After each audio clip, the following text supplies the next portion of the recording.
지난주에 우리는 예후의 혁명이라는 제목으로 함께 은혜를 나누었습니다. 예후는 요람 왕의 군대 장관이었다가 하루아침에 기름 부음을 받고 아합의 집을 완전히 경멸하는, 멸절시키는 그런 일들을 감당합니다. 놀랍게도 이 일들이 하나님의 계획과 하나님의 섭리에 의해서 진행되었다는 것을 우리는 지난주에 들었습니다. 즉 하나님의 섭리에 의해서 예후가 왕이 되어지고 아합의 집을 완전히 쓸어버리는 그런 일을 이루었다고 들었습니다.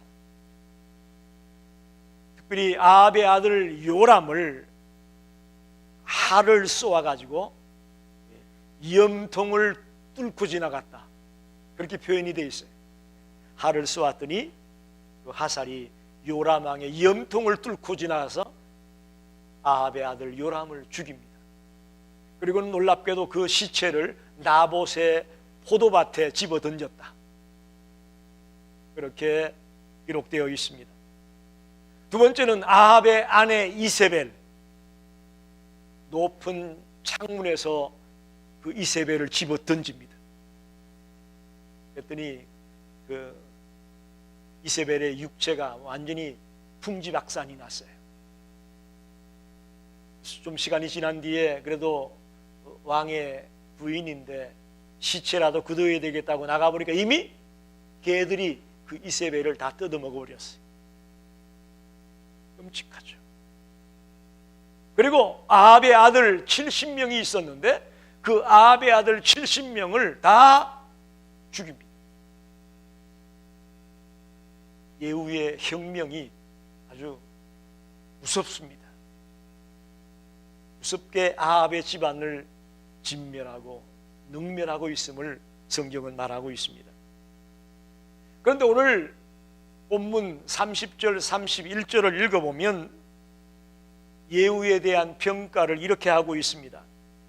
아합의 죄에서는 떠났지만 여로보암의 죄에서는 떠나지 아니하였다라고 예후의 생을 평가하고 있는 것을 보게 됩니다.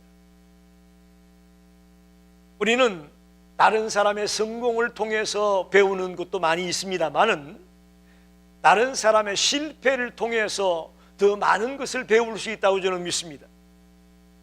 오늘 예후가 혁명을 진행을 했지만 궁극적으로 본다면 성공한 혁명은 아닙니다. 왜? 아합의 죄에서는 멀어졌지만 여로보암의 죄에서는 멀어지지 못했다라는 평을 듣고 있기 때문입니다. 그래서 예후의 실패를 통해서 하나님이 우리에게 뭘 말씀하는가, 여기에 저와 여러분이 포커스를 맞추기 원합니다. 예후의 실패를 통해서 놀라운 가르침을 받는 시간이 되기를 원합니다. 첫째로 그에게 예후의 실패의 첫 번째 원인은 그에게 동기가 잘못되었다라고 말씀드리고 싶습니다. 오늘 읽지 않았던 15절에서 27절까지를 읽어보면 예후가 누구와 같이 바알의 제사장을 죽이느냐 하면 레갑의 아들 여호나답과 손을 잡았다, 그렇게 기록되어 있습니다. 그리고는 바알의 선지자, 제사장, 바알을 섬기는 사람들을 다 죽이는 그런 말씀이 기록됩니다. 여기서 여호나답이라는 사람을 좀 생각해 봐야 되는데 아주 순수한 영성을 가진 하나님의 사람입니다. 겐 족속 출신인데, 겐 족속이 어디 출신이냐? 모세의 장인 이드로가 속해 있던 족속이 겐 족속입니다. 주로 유목민이에요. 도시에서 살고 있는 사람들이 아니고 광야에서, 들에서 순수한 영성을 지키면서 사는 아주 신실한 하나님의 사람입니다. 그런 여호나답이 예후와 손을 잡았습니다. 좀 이해가 안 되죠. 그 이유가 뭘까 생각해 보면, 예후가 바알 신을 제거하고 이제 이스라엘을 새롭게 만든다고 하니까 그걸 본 거예요.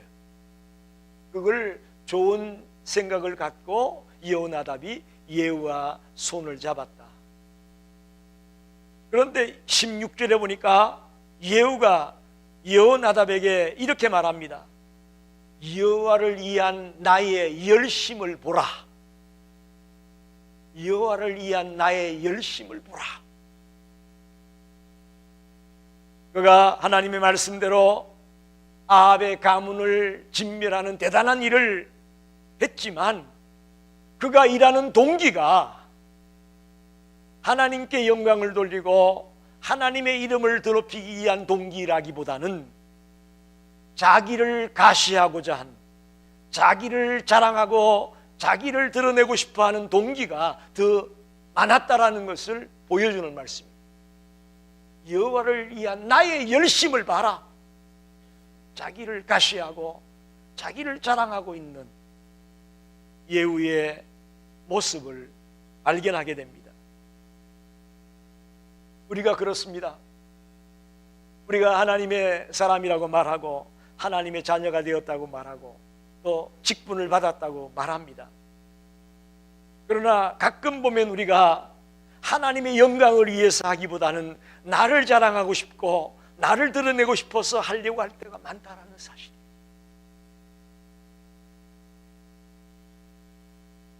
빌립보서 1장에 보면 사도 바울이 자기의 사역의 동기를 이렇게 말하고 있습니다. 살든지 죽든지 내 몸에서 그리스도가 존귀하게 되기를 원한다. 내게 사는 것이 그리스도니 죽는 것도 유익하다. 놀라운 고백입니다. 바울의 사역의 동기는 분명합니다. 자기를 드러내고 자기를 자랑하고 자기를 알아주기 원하는 마음은 하나도 없습니다. 살든지 죽든지 내 몸에서 그리스도만 나타나기 원한다. 오직 그리스도만을 위해서 내가 이 일을 감당하고 있다. 이게 바로 바울의 사역의 동기입니다. 사랑하는 성도 여러분, 저와 여러분이 오늘 이 시간 이 바울의 이 주님을 향한 열정을 본받는 시간이 되기를 원합니다. 예후처럼 자기를 가시하고 싶어서 주님의 일을 하는 자가 되지 말고, 그런데 우리가 살다 보면 그렇게 됩니까? 사람들의 평판을 우리가 자꾸 의식하게 되죠. 저도 그래요. 솔직히 설교 끝나고 저 뒤에 가서 악수할 때 여러분이 은혜 받았다 그러면 저도 좋죠. 싸늘하게 지나가면 저도 인간인지라 그럴 때가 있더라고요. 그런데 참 따져보니까 그게 얼마나 어리석었는가 생각이 납니다. 자꾸 세상적인 영광, 세상적인 평판, 사람들의 박수 이런 거에만 우리가 익숙해져 있어요. 예수 그리스도가 하나님이 영광 받는 것이 우리들의 모든 일하는 것의 동기가 되어야 되는데 그렇지 못하다는 거예요. 예후가 그 대표적인 인물이에요. 한경직 목사님 아시죠? 영락교회를 목회했다가 은퇴하고 돌아가셨는데, 한 번은 한 목사님이 은퇴하고 지내시는데 기자들이 찾아왔습니다. 그래서 목사님에게, 목사님 목회에 성공한 이유가 뭐라고 생각하십니까? 그 당시에는 영락교회가 제일 컸습니다. 지금은 영락교회보다 다른 더 큰 교회들이 많아졌지만 그 당시에는 한국에서 제일 큰 교회가 영락교회였습니다. 그래서 기자들이 뭔가 좀 특별한 이야기를 들을 줄 알고 한 목사님에게 목회 성공의 이유가 뭐라고 보십니까? 라고 물었어요. 그런데 한 목사님이 한참을 망설이시다가 하시는 말씀이, 제가 한 일도 아닌데 그런 질문을 하시니까 내가 당황스럽네요. 그게 한 목사님의 대답이에요. 제가 한 일도 아닌데 여러분이 그런 질문을 하니까 내가 당황스럽습니다. 그러면서 하나님 앞에 가봐야 알지요. 아직 모릅니다. 이게 한 목사님의 대답이었어요. 그래서 그분이 아직도 많은 크리스찬들에게 또 목회자들에게 존경받는 목사님인지도 모르겠습니다. 여러분, 예후의 실패의 첫 번째 원인은 동기가 자기를 가시하고 싶었어요.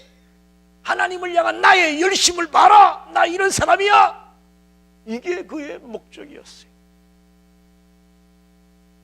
저와 여러분이 주님의 일을 한다고 하면서 자칫하면 나를 드러내고 싶고 나를 알아달라고 하고 싶고 이런 유혹이 들 때가 있습니다. 오늘 예후를 바라보면서 가감하게 끊어내고 가감하게 도려내는 저와 여러분이 되기를 간절히 소원합니다. 두 번째는 결과만 좋으면 가정은 어떻게 해도 상관이 없다라는 것이 예후의 두 번째 실패의 원인입니다. 무슨 얘기냐? 18절 19절을 여러분 보세요. 성경을 보세요. 예후가 뭇 백성을 모으고 그들에게 이르되 아합은 바알을 조금 섬겼으나 예후는 많이 섬기리라. 그러므로 내가 이제 큰 제사를 바알에게 드리고자 하노니 바알의 모든 선지자와 모든 섬기는 자와 모든 제사장들을 한 사람도 빠뜨리지 말고 불러 내게로 나오게 하라. 모든 오지 아니하는 자는 살려두지 아니하리라 하니 이는 예후가 바알을 섬기는 자를 멸하려 하여 계책을 씁니다. 여러분 보세요. 지금 예후의 역할이 뭡니까? 아합의 집안을 썰어버리는 거 아닙니까? 아합의 집안이 왜 하나님께 이렇게 징벌을 받게 되는 거죠? 이스라엘에 바알신을 끌고 들어간 거거든요. 하나님을 섬기는 나라에 바알신을 끌고 들어온 것 때문에 하나님이 지금 진노하는 겁니다. 그래서 지금 바알신을 섬기는 사람을 죽이기 원하는 거예요, 예후가. 그런데 뭐라고 지금 백성들에게 얘기합니까? 아합이 바알을 섬긴 것보다 내가 더 바알을 더 잘 섬긴다. 그러니 바알신을 섬기는 모든 제사장, 선지자, 백성들은 다 불러 모아라. 오지 않으면, 만약에 오지 않는다면 다 그들을 내가 죽이겠다. 실제로는 바알 섬기는 사람을 죽이려고 하는데 바알신을 잘 섬기는 것처럼 거짓말을 하는 거예요. 계책을 꾸며가지고 바알신 섬기는 사람을 한 군데 다 불러 모았어요. 그리고는 제사를 드리는 척 했다가 군사들 80명을 풀어가지고 거기 안에 있는 모든 바알신을 섬기는 사람을 죽인.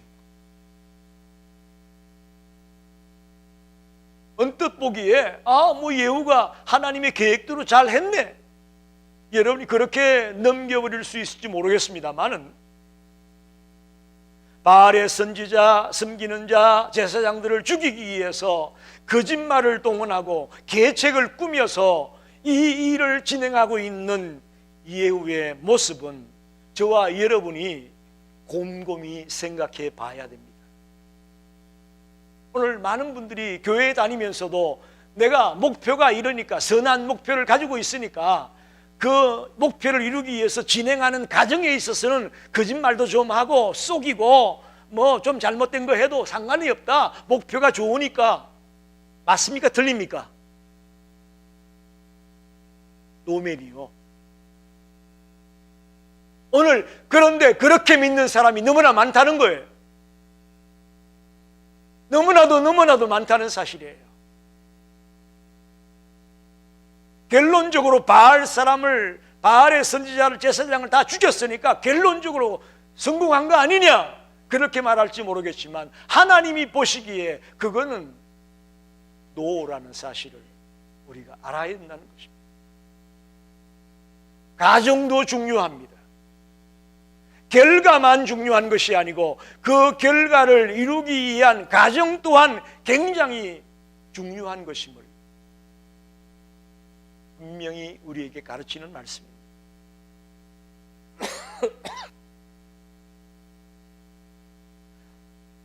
마태복음 7장 21절에 보면 나더러 주여 주여 하는 자마다 천국에 들어갈 것이 아니요 다만 하늘에 계신 아버지의 뜻대로 하는 자라야 들어갈 거다. 그러면서 뭐라고 얘기하시느냐 하면 마지막 날에 많은 사람이 하는 말이 주여 주여, 우리가 주의 이름으로 선지자 노릇했고 주의 이름으로 귀신도 쫓아냈고 주의 이름으로 많은 권능을 행하지 않았습니까? 그때 주님이 뭐라고 대답을 하시느냐? 내가 너희를 도무지 알지 못하노니 불법을 행하는 자들아 내게서 떠나라. 여러분, 놀라운 말씀입니다. 주님의 이름으로 귀신도 쫓아내고 능력도 행하고 기적도 행했던 그런 사람들을 주님은 마지막 날에 모른다고 말씀하고 있습니다.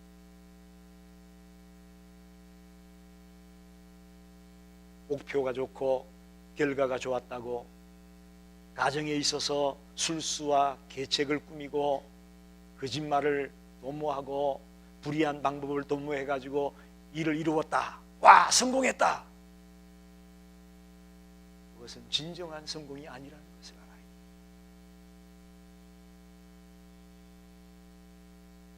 여러분, 한번 비교해 봅시다. 엘리야와 예후를 봅시다. 엘리야, 그는 대단한 능력을 받았던 하나님의 종 아닙니까? 그런데 그가 선지자로 일한 이유가 뭡니까? 왜 일한 거예요? 북왕국 이스라엘을 계획하고 새롭게 만들기 위해서 그런 능력을 행한 거예요. 자기를 가시하기 위해서 그런 능력을 행한 게 아니고 정말 북왕국 이스라엘을 새롭게 만들어 보려고 하나님이 엘리야에게 능력 줘서 그 일을 하게 한 겁니다. 그런데 엘리야는 그 엄청난 능력을 갖고 결론적으로는 성공하지 못했어요. 여전히 아합이, 여전히 이세벨이 기세가 등등해가지고 바알 신을 숭배하는 사상들이 더 퍼져나갔어요. 그러나 오늘날 엘리야가 실패했다고 말하는 사람 없습니다. 그러나 오늘날 엘리야를 손가락질하는 사람 없어요. 왜? 모든 가정을 정직하게, 신실하게, 바르게 달려갔기 때문입니다. 할렐루야! 굉장히 놀라운 말씀이에요. 굉장히 놀라운 말씀이에요. 우리가 생각했던 그런 대단한 열매를 엘리야가 맺지 못했다고 해서 엘리야가 실패한 선지자다라고 말하는 사람이 없다라는 거예요.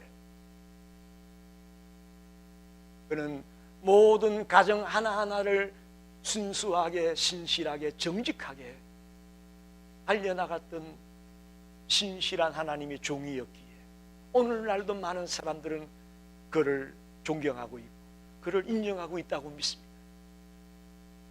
결과만 좋다면 가정은 어때해도 상관이 없다라는 생각, 이것이 예후의 실패의 원인이었습니다.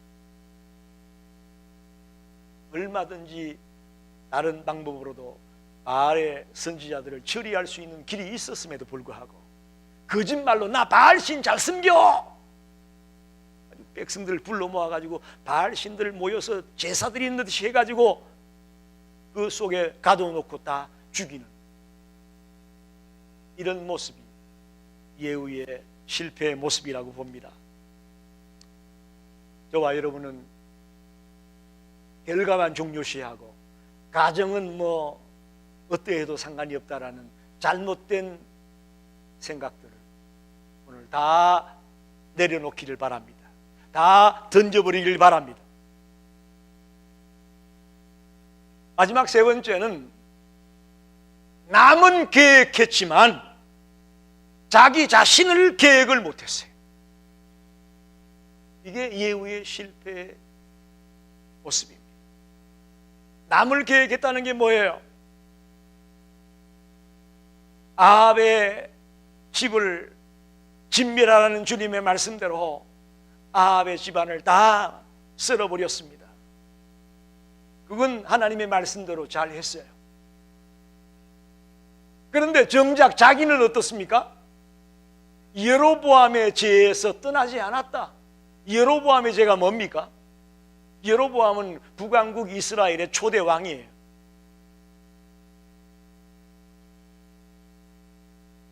유다의 예루살렘, 즉 예루살렘의 성전이 있는데 남북이 나라가 갈라지면서 북쪽에 있는 백성들이 예루살렘에 가서 제사하는 것을 막기 위해서 북쪽에 베델과 단에다가 금송아지를 만들어 놓고 이것들이 너희들의 신이다 라고 이야기하면서 백성들로 하여금 그곳에서 제사하게 했습니다. 이게 여로보암의 죄예요. 그래서 이스라엘은 처음 출발부터가 완전히 하나님을 배반하는 모습으로 출발되어지죠. 여러분, 남은 계획했습니다. 아합의 죄에 빠져있는 사람들을 다 죽이면서 아합의 집안을 멸절하는 그 엄청난 계획을 단행했습니다. 그러나 따져보면 그 예후의 발자취는 혁명이라기보다는 계획이라고 말하기보다는 숙청이요, 숙청. 아합의 가문을 숙청하는 것이지 계획이라는 표현 쓰기는 조금 좀 민망스럽습니다. 왜 그러냐? 왜 그러냐? 예후가 자기 자신을 계획하고 자기 자신을 바꾸는 일에 실패했기 때문에. 굉장히 중요한 이야기입니다. 오늘 저와 여러분이 정말 신실한 하나님의 사람으로 하나님 앞에 서기를 원한다면 남들 아무리 바꾸어도 소용없어요. 내가 바뀌어져야 돼요. 내가 바뀌어져야 돼요. 목사가 두려운 게 그거예요. 설교에서 남들은 잘 가르쳐서 변화시켰다고 그러고 새롭게 만들었다고 하는데 내가 바뀌지 않는다면, 내가 달라지지 않는다면 이게 무슨 소용이 있겠어요? 이게 어떻게 보면 목사에게 주어진 가장 무거운 짐이에요. 목사가 매일매일 실험하는 것 중에 하나예요. 마태복음 7장 5절에 남의 눈에 있는 티끌은 보면서도 내 눈 속에 있는 들보는 못 본다고 하지 않았나요? 우리가 바로 그런 사람입니다. 남들은 변화시켰다고 얘기하고 남들은 달라지게 했다고 말하면서도 정작 내가 달라지지 않았고 내 속에 있는 죄를 보지 못하고 있어요. 이게 우리가 예후의 삶을 통해서 배워야 될 중요한 교훈이라고 저는 생각합니다. 또 놀라운 것은 사람들이 자기의 죄를 어떻게 하느냐, 자꾸 합리화시킵니다. 다른 사람의 죄는 애늘이 없어요.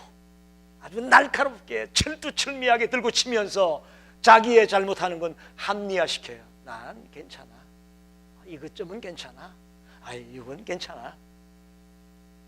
반대가 돼야 돼요. 남들에게는 좀 간대하시고 나에게 철두철미해야 돼요. 근데 우리 거꾸로예요. 우리 반대예요.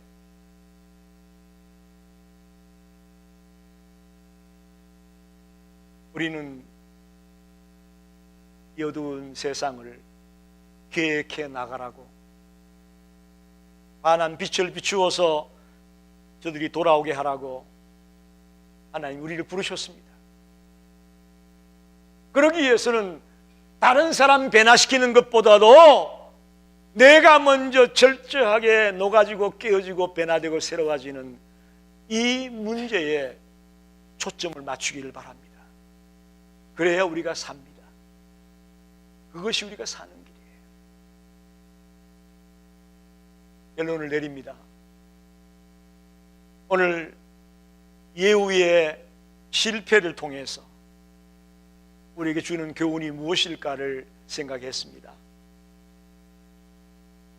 첫째는 일하는 동기가 하나님의 영광과 예수 그리스도가 아니고 자기를 가시하고 싶은 것이 실패의 원인이었습니다.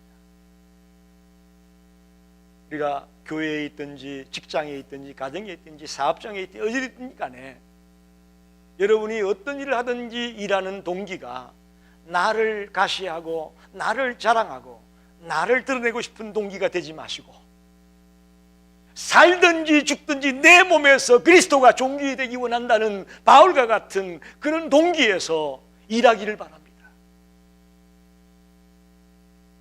두 번째는 결과만 좋으면 가정이야 어때도 상관이 없다라는 생각은 잘못된 생각입니다. 그건 성경적이 아니에요. 그건 하나님의 백성들이 해야 될 태도가 아니에요. 아무리 결과가 좋아도 가정이 엉망진창이었다면 속이고 불의를 행하고 정말 말로 표현할 수 없는 그런 행위들을 일삼았다면 그 결과는 주님이 기뻐하지 않는다고 저는 봅니다. 우리 엘리야처럼 비록 성공적인 종교 계획을 이루지 못했을지라도 신실하게 묵묵히 정직하게 달려갔던 그 엘리야가 존경받고 인정받는 모습을 바라보면서 저와 여러분이 그렇게 되기를 원합니다. 마지막으로 남을 아무리 계획을 해도 남을 아무리 변화시켜도 내가 달라지지 않고 내가 변화되지 않는다면 그건 소용이 없다라는 예후의 가장 결정적인 문제는 여기에 있었어요. 아합의 죄는 썰어버렸고 아합의 집안은 무너뜨렸지만 여로보암의 죄를 쫓아갔습니다. 이게 무슨 소용이 있어요? 50보 100보인데. 그로 인해서 그의 삶이 물론 하나님이 인정하는 부분이 있습니다. 앞으로 4대 동안은 너의 후손 가운데 왕이 나올 것이라고 얘기합니다. 약 100년 정도 계속 예후의 후손들이 왕위에 오르게 됩니다. 하나님이 인정할 건 인정해요. 그러나 우리는 이만큼 했다고 자의하면 안 됩니다. 이만큼 했으니까 됐다라는 생각은 우리 생각이에요. 저와 여러분이 하나님이 원하는 수준의 자리에 나아가기를 원합니다. 그건 쉽게 되지 않아요. 어쩌면 뼈를 깎는 그런 아픔과 희생과 헌신이 따를 수 있어요. 그러나 그렇게 달려갈 때에 그 삶이 주님이 원하는 삶이고 주님이 기뻐하는 삶이 될 줄로 믿습니다. 기도하겠습니다.